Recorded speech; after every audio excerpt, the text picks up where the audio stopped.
Welcome students in the mole concept. ठीक है student, तो मोल कंसेप्ट क्या है इसके बारे में हम समझते हैं। तो देखिए स्टूडेंट्स, मोल कंसेप्ट क्या है। देखिए, किसी भी सब्सटेंस अमाउंट ऑफ सब्सटेंस के अमाउंट को मेजर करने के लिए मोल टर्म यूज की जाती है। ठीक है, 1 मोल जो है वो 6.022 इंटू 10⁻23 के इक्वल होता है, बराबर होता है। ठीक है स्टूडेंट्स, तो ये नंबर जो है, इस नंबर को क्या बोलते हैं, अवोगैड्रोस नंबर। ठीक है स्टूडेंट्स, तो 1 मोल जो है इस अवोगैड्रो नंबर के इक्वल होता है। ठीक है, तो मैं बड़े सिंपल से एग्जांपल्स के साथ आपको मोल कंसेप्ट जो है बिल्कुल इजीली सिखा दूंगा, तो इसको आप ध्यान से समझिएगा। देखिए स्टूडेंट्स, मैं यहाँ पर एक एग्जांपल ले रहा हूँ वाटर के मॉलिक्यूल का। ठीक है, तो वाटर के मॉलिक्यूल का फॉर्मूला होता है H2O। ठीक है, इसका अगर मैं कहूँ कि इसका मॉलिक्यूलर मास निकालिए तो कैसे निकालोगे, हाइड्रोजन का एटॉमिक मास कितना होता है 1। ठीक है, कितने हाइड्रोजन है 2, तो कितना हो गया एटॉमिक मास 2, प्लस में ऑक्सीजन का कितना होता है 16। ठीक है, तो ऐड कीजिए कितना हो गया 18U। ठीक है, यूनिफाइड मास। ठीक है, अब देखिए इतना समझ में आ रहा है। 18U वाटर के मॉलिक्यूल का मॉलिक्यूलर मास हो गया 18U। अब इसको मैं मोल में देखो कैसे कन्वर्ट करूंगा। ठीक है, देखिए स्टूडेंट्स,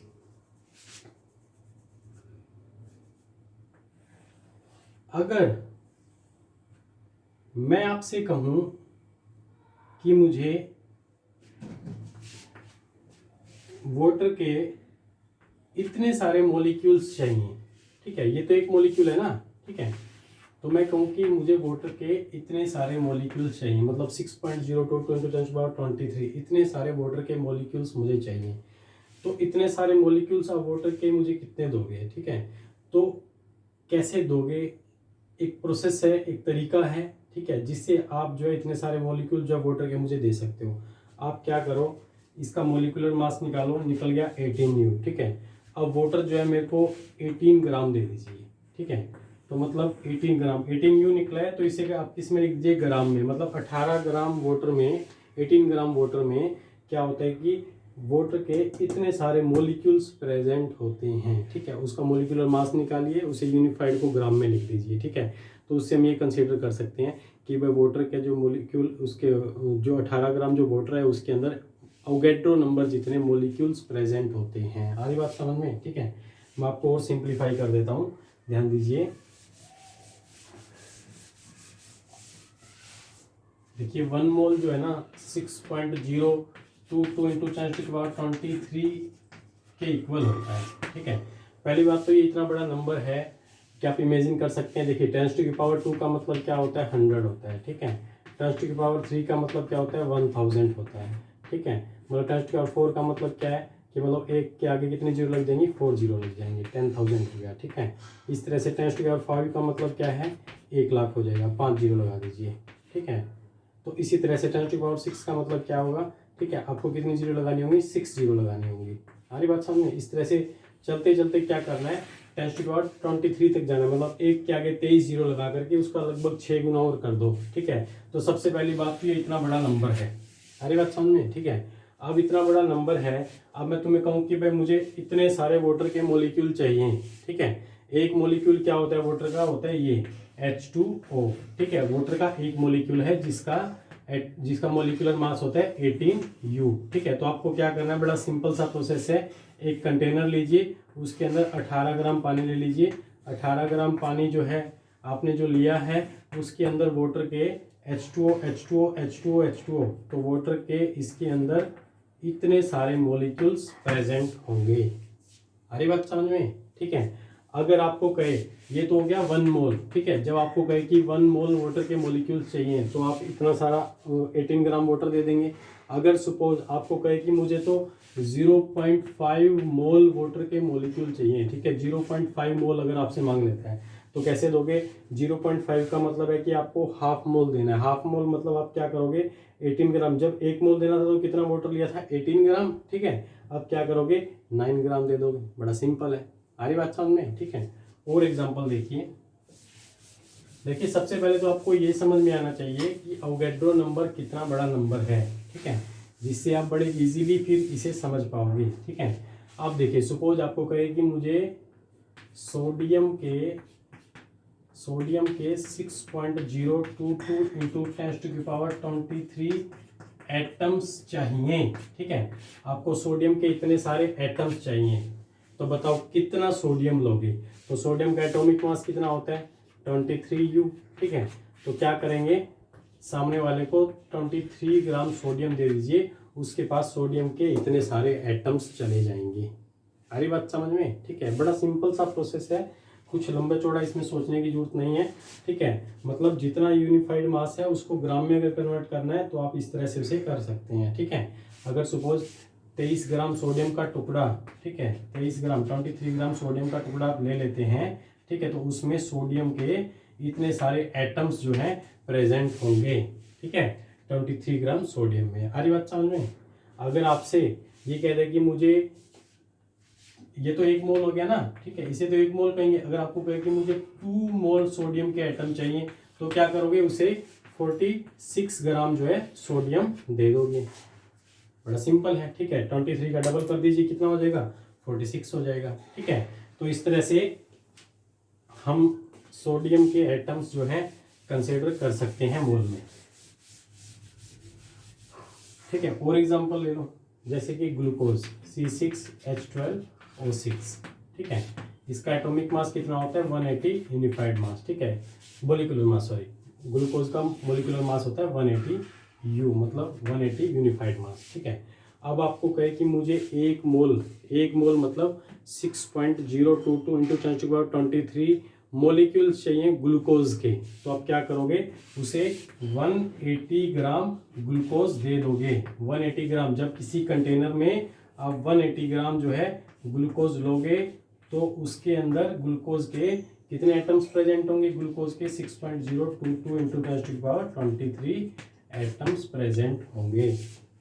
ठीक है, तो बड़ा सिंपल सा कंसेप्ट है इसके पीछे। ठीक है, तो ये है 1 मोल। अगर आपको कहे कि मुझे हाफ मोल ग्लूकोज चाहिए, तो हाफ मोल कैसे दोगे, आपको 90 ग्राम ग्लूकोज दे देना। ठीक है, उसका हाफ कर देना। क्लियर है। ठीक है, इसी तरह से सपोज आपको कहे कि मुझे ऑक्सीजन गैस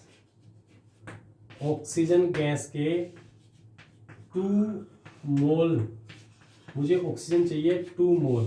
ठीक है, तो आप कितना ऑक्सीजन उसे दोगे ग्राम में, क्योंकि ग्राम एक फैमिलियर सा यूनिट है जिसे हम जो ज़्यादातर यूज़ करते हैं, ग्राम किलोग्राम। तो देखिए, अगर आपको कहे कि मुझे ऑक्सीजन गैस चाहिए 2 मोल ऑक्सीजन गैस चाहिए। ठीक है, तो आप उसे कितनी गैस दोगे। तो देखिए, ऑक्सीजन का मोलिकुलर मास कितना होता है, O2 का मोलिकुलर मास होता है 32U, मतलब यूनिफाइड मास। ठीक है, अगर आपको कहता कि मुझे 1 मोल ऑक्सीजन गैस चाहिए, तो आप उसे 32 ग्राम ऑक्सीजन दे देते। लेकिन आपसे कितना मांग लिया 2 मोल। ठीक है, तो 2 मोल क्या करोगे, 32 का मल्टीप्लाई 2 से कर दो, कितना हो जाएगा 64 ग्राम। तो 64 ग्राम आप ऑक्सीजन गैस जो है दे दीजिए, जिसमें आपके 2 मोल्स चले जाएंगे। ठीक है, तो इस तरह से हम किसी का भी मोलिकुलर मास निकाल करके उसे मोल में इजीली कन्वर्ट कर सकते हैं, ग्राम में इजीली हम एक्सप्लेन कर सकते हैं। ठीक है, सपोज आपको कहे कि मुझे कार्बन डाइऑक्साइड गैस चाहिए। ठीक है, कितनी चाहिए 1 मोल कार्बन डाइऑक्साइड गैस चाहिए। ठीक है, अगर आपसे कहे कि मुझे 1 मोल कार्बन डाइऑक्साइड गैस चाहिए है, तो आप बताइए कितना गैस दोगे उसे। ठीक है, तो उसके लिए क्या करना होगा, कार्बन डाइऑक्साइड का मोलिकुलर मास निकालेंगे।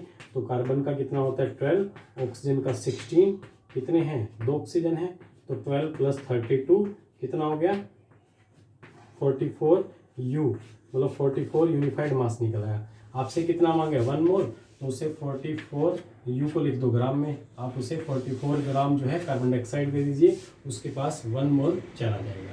ठीक है, तो इस तरह से बड़े सिंपल तरीके से हम मोल कंसेप्ट को समझ पा रहे हैं। ठीक है, देखिए अब आपसे क्वेश्चन अगर ये पूछ लेता है कि भाई 88 ग्राम कार्बन डाइऑक्साइड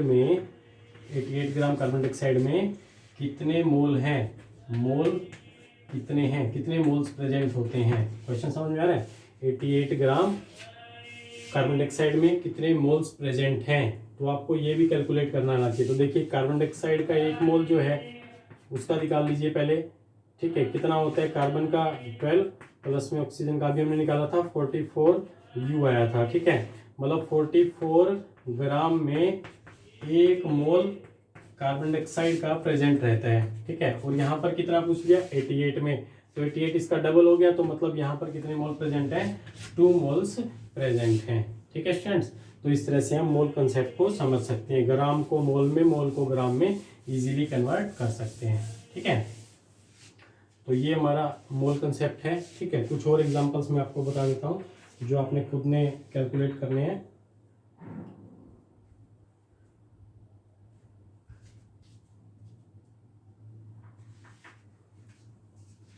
अगर आपसे कहता है कि भाई मुझे 1 मोल ऑक्सीजन एटम, 1 मोल ऑक्सीजन एटम में पूछते हैं कि बताओ कितने ग्राम होते हैं, ठीक है। और 1 मोल ऑक्सीजन मोलिक्यूल में बताओ कितने ग्राम होते हैं। क्वेश्चन समझ में आ रहा है। देखिए आपसे पूछता है कि 1 मोल ऑक्सीजन एटम में कितने ग्राम होते हैं और 1 मोल ऑक्सीजन मोलिक्यूल में कितने ग्राम होते हैं, ठीक है। तो ऑक्सीजन एटम है तो ऑक्सीजन O की फॉर्म में एग्जिस्ट करेगा, तो यहाँ पर हम आंसर लिखेंगे 16 ग्राम, ठीक है। क्योंकि ऑक्सीजन का एटॉमिक मास 16 U होता है तो उसे 16 ग्राम लिख देंगे 1 मोल में, ठीक है। अगर आपसे पूछता है कि 1 मोल ऑक्सीजन मोलिक्यूल, ऑक्सीजन मोलिक्यूल में कितने होते हैं, तो ऑक्सीजन का मोलिक्यूल क्या होता है O2, ठीक है। तो इसका क्या हो जाएगा डबल हो जाएगा 32 ग्राम हमारा आंसर होगा, ठीक है फ्रेंड्स। तो इस तरह से हम कोई भी मोल कंसेप्ट जो है, मोल में कुछ वैल्यूज हैं तो उसे ग्राम में, ग्राम को मोल में इजीली जो है कन्वर्ट कर सकते हैं, ठीक है फ्रेंड्स। तो एक बार कुछ एग्जांपल्स आपकी बुक में भी दिए होंगे, ठीक है। जो मैंने यहाँ पर नोट करवाया सारी चीज़ें आप एक बार अपनी वीडियो फिर से देख करके इसे नोट कर लीजिए, ठीक है।